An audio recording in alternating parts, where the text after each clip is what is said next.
So I mean, I think that our organizing and the organizing the last few years really shows us that, like, as community organizations, we need to have lots of tools in our tool belts, right? Like, we need to have lots of different ways to try to move forward the change that we want to have, and that, you know, the days are over where if you just even literally turn out 5,000 people on an issue, that means you're going to win. It doesn't. You know, it's like what matters is like that if the person who's in power, it feels like he's threatened by his political power is threatened by you, then you have change. If it's people outside sort of shaking their fists and then they go home, that's not something that really sort of in a lot of situations is enough.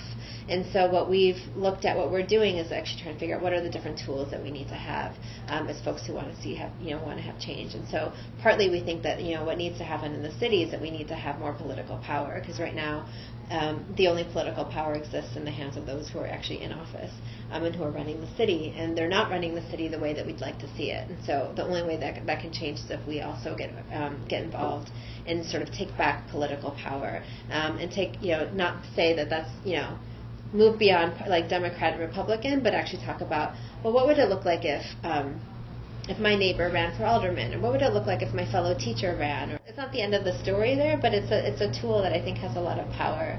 It's not just choosing between the worst of the two candidates. It's actually like let's take this stuff back. Like in Chicago, there's no reason why we don't have huge electeds of progressives in government, and so I think a lot of it is as community and as regular people, we've sort of like, we've gotten so discouraged by the way that politics works that we've just forget it.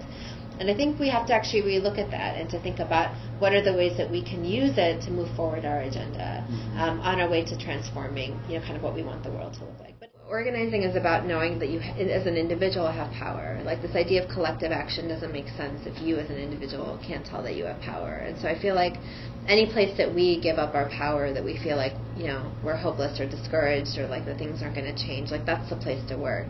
Because unless that's undone, we're not going to take that work to a higher level. And that's why it's been so, I think oppression is real, and there's a reason why oppressive, forces are still at play, because that all of that works to continue to lead into that feeling of discouragement and hopelessness. And so I think as individuals, what folks really need to do is figure out how they can undo that, right, and reclaim their own individual power.